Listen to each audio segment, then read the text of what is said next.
Hey, what is going on, my friends, and welcome back to another video on the My Stock Journey channel. So today I've actually wanted to answer a question I've gotten a lot. I feel like a big topic going around is like, hey man, like how much are you getting paid in dividends? I know a lot of people, especially some of the bigger YouTubers, like they don't necessarily go in full depth. Like I feel like, yeah, this stock pays me this much in dividends and this one doesn't this dividends, but they never really talk about how much do you actually get paid in them. Like let's just be honest, let's be transparent and blunt. How much do you get paid in them? And so what I wanted to do today, I am nowhere near a big YouTuber, nor is my account anywhere near big, but I am definitely proud of where I've come and where, the progress that I've made from the beginning of my journey. And so what I did want to do is basically just go in full depth about the dividends that I've been paid before, the changes that have led to other dividends being paid out, and how much I get paid pretty much in a year from dividends alone. Year, a month, a day, just like that. So we'll definitely get straight into the video. I like to get straight to the point. If you guys do like this video, definitely go ahead and drop a like down below. It helps me out so much. It helps me reach new audiences and it helps us expand and reach new people. It's super amazing, the support we've been getting recently, and I just wanted to say thank you for it. If you are new to the channel and this is the first video that you like, watch the video, tell me how you feel, and if you do like it, hit that subscribe button, drop any feedback, any comments for future suggestions, anything like that down in the comment section, and yeah. Let's get into the video. So we are going to start off on my M1 Finance account. This is where all my previous dividends have been paid to since, I did switch over from M1 Finance. I have one stock left on it, which we'll get into, but I switched from M1 Finance to Robinhood in about March, April-ish. And so with that being said, a lot of the dividends I have been paid are still on here. And so I just wanted to jump in, show you guys what I've been paid when, and yeah, so let's get into it. So as you can see here, when I first started investing, I was investing in stuff I had no clue what it was. I had one YouTuber I watched, whatever his portfolio was, I downloaded it, I invested in it. That's literally all I did. And do I think that's a good idea? No. Why? Well, I just feel like it's not smart to invest in things that, one, you don't know what they are. That's just obviously, I feel like that's a given that it's not smart. But two, the thing about it is, like, if that YouTuber was to sell anything and not update us, I would never know. That could potentially lead to some losses and stuff like that. So it's definitely important, like everyone says all the time, do your due diligence and just, don't just go copy YouTubers. Trust me, it's a long, stressful process. I learned from my mistakes. Would obviously never do that again. So this is my first set. I got a couple dividends here. Nothing crazy. I did get a solid dividend from VXUS Vanguard Total International Stock Index Fund. This is actually one that I did own for a while, but I did end up selling a little while later. So we will go next back. So as you can see here, I just had a crazy amount of dividends, like in ridiculous companies, like not ridiculous companies, but I had a ridiculous amount of dividends in companies that I didn't even know what they were, right? And that's just not smart. I was picking up a cent here, 8 cents, 1 cent, 3 cents, 3 cents, 1 cent, 2 cents. And it's just, it was nice at the time to see it and kind of start learning the process. But over time, I kind of realized, like, okay, this ain't the move. You know what I mean? Like, this just doesn't make sense for me. I don't know what I'm investing in. I have no control over what's happening, right? And so we'll keep going. We're getting a little bit closer to modern day. And you can see a lot of these dividends are starting to be paid out by a little bit more recognizable companies and companies in which I understood. Like VYM is one that I was in for a long time. A long time isn't like 3 months, but and it was nice. It was nice getting paid these dividends, but at the same time, I did not truly understand it.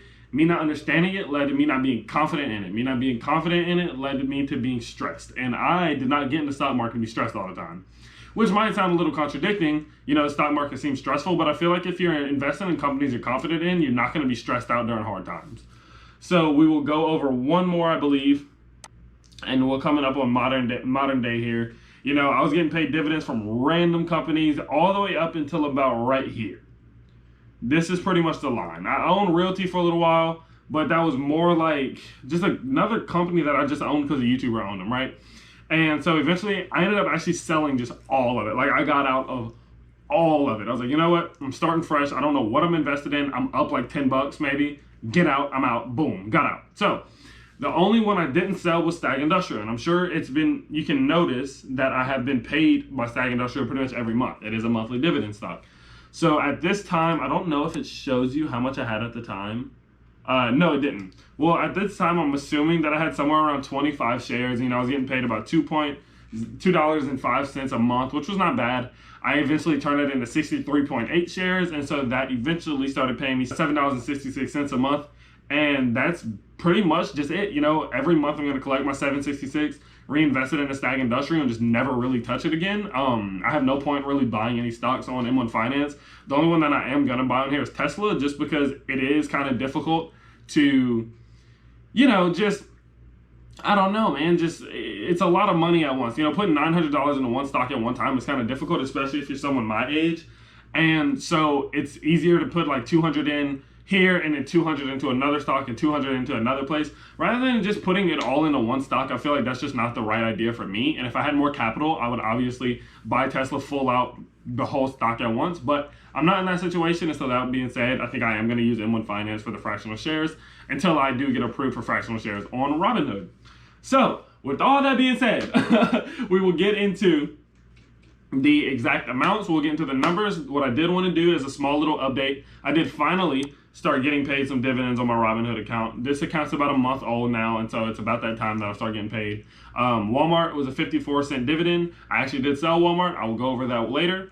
Aflac, $5.60, and that comes from 20 shares, which is not bad. I am up to about 25 shares, so hoping that sees about $6 roughly. And the next dividend, Atmos Energy, $1.15, 2 shares. Can't complain. Not the best yield, but it's that, it is what it is. We'll definitely take it. We'll add it, and we'll get going to the next one. Microsoft, one of the stocks that I just value incredibly. I had 3 shares at the time that the ex-dividend came, and it was $1.53. And now this is the one I'm really excited about. Main Street Capital is a monthly dividend, and I'm getting paid $12.51 every single month for the 61 shares that I own of Main Street Capital. Now, I do want that to be 100 shares by the end of the year, which I do believe it will be. Main Street Capital is on a freaking rise right now, so I'm kind of just weary, like, let's see what happens first. If it hits full price again, okay, cool. I'm still going to go on 100 shares because it's the company I want.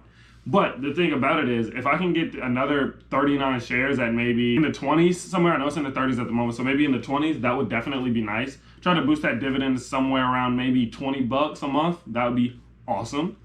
And yeah, so those are the ones that I am getting either pending or I have gotten paid already. But I do have a little handy website. It's not sponsored in any way. But it is a website I like to use. It's pretty accurate. It has its flaws here and there. It might be off like $10-20. But whenever you're looking at just a broad sense of things, it definitely helps you understand like where your money's coming from. And that will be trackyourdividends.com. So I have roughly $15,468 in the stock market. Now that is off a little bit, between $30 to $40. It's a little bit low, but honestly, no big deal. Like I said, if we're looking for the big picture, this is definitely a good handy website to use. That puts me up around $2,222 from stock growth, which is pretty accurate. I think it is up. I think I'm only up about $22.15 roughly, so it is a little off, but once again, no huge deal. My dividend yield is about 5.36%, which is amazing. I like to sit between 3 to 6%. That's my comfort area. That's the dividend yield that I'm pretty comfortable in. And that leads me to the big number, what you're all here for. With I've invested about $13,200 of my own money. My portfolio is worth about $15,468, and that leaves me with about $828 annually. That leaves me with about $69 every single month. If you do $828 divided by 12, that's about $69, meaning I'm getting paid a little over $2.25 every single day from dividends. Now, obviously, it's not paying me every day, but every month I get the average of about $2.25 a day, which honestly, I cannot complain. If someone came up to you and handed you $2 bills and a quarter every day, I think you would be pretty happy. I would be pretty happy. And that's pretty much what's happening to me right now. That definitely just gives me a lot of courage, and it gives me a lot of confidence going into the future, knowing that I have this safety net right here, that even if, the market just does absolutely horribly, I feel like the companies I own are going to hold their dividends. I think they will do fine in the long run. And I feel like that $828 is very secure. I don't feel like I'm at much risk at all of losing any of it. And so with that being said, like I said, I am very, very happy about that and confident. And another good handy thing about this website is it shows you what stocks pay you how much. So if we do want to go ahead and scroll on down here, first up we have Aflac, $22.40 a year, cannot complain. Atmos Energy, 2 shares, gives me about $460 annually. Bank of America, which I have 100 shares in, do my covered calls, and I do all that. So really, this number could be a lot higher because I've already made about $135 from doing covered calls on Bank of America. And I'm at about $72 annually. Jets, the ETF that I got into on the airline industry, is about $391 annually, which isn't the most, but definitely something, can't complain. Coca-Cola, 29 shares, $47.56 annually. Main Street Capital, $179.95 annually, and that was about $12.45 maybe, I think I remember. Every single month they pay that out, which is absolutely amazing. Definitely one of my top stocks that I will never sell. Microsoft, $6.12 annually. Triple N, $51.50 annually, and this is once again one that I don't think that I'm gonna hold on to forever, but it's definitely gonna be a short to midterm stock that I hold on to. So I'm definitely gonna collect those dividends and continue to take that money out while I can. Stag Industrial, $91.87 a year. That's another monthly stock. It's about $7 and a little bit of a change per month. Once again, one of my favorite stocks. I love monthly paying stocks just because it's nice to just see it come in every month. It feels like it's so long and drawn out between each dividend on quarterly ones or semi-annually ones. Those I personally just don't like them. I like being able to see it coming in every month.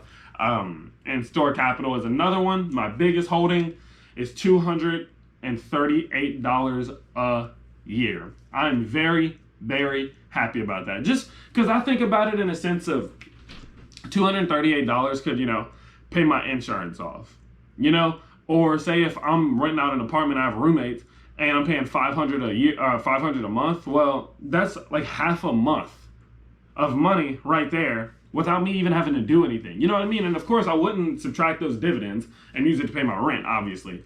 But the thing is, it's a mindset thing with me where my wealth isn't being depreciated. Like I'm not losing wealth. I pay $230 and I get $230 back. So it's just kind of like, it makes me feel good. It makes me feel confident. Like I said, that in the long run, if I ever was to need a source of income because everything's going AWOL, I have this here. And as I'm able to build this up over the next 20 years, I cannot wait to go back and look at videos like these where I'll go over and I'm all hyped up right now, like $800 every year, boom, boom, boom, and then who knows, maybe one day I'm making $800 a month. That's the type of growth that I like to see, and that's the point of this channel, my stock journey. I want to, be able to come back and see it. I want to be able to interact with you guys and learn new things and meet new people with similar mindsets to me. I absolutely am in love with the market, and I can't get enough of it. But with that being said, this is my sum up of basically how much I make from dividends every single year. I'm making around $828 a year from a $15,000 stock portfolio. If you guys did like this video, definitely once again go ahead and drop a like for me. It helps me out so much. It helps me out so much more than you realize, and it helps with the algorithm, and it just helps with all the madness that makes people want to come and maybe check me out. If you are new to the channel, like I said earlier, if you did enjoy this video, especially if you made it this far, go ahead and consider hitting that subscribe button. If not, it is totally okay. I hope you have a great day. And if you have any comments for any future videos, maybe something you'd like to see, something new you'd like to see, something you want me to bring back, maybe a collab you want me to do, definitely let me know down below. I always take you guys' feedback to heart. I definitely want to give you guys what you want to see because at the end of the day, you guys are what's important. And so with that being said, I will see you guys soon. I hope you have a blessed day. I hope you have a great day, and I'll see you next time. Peace.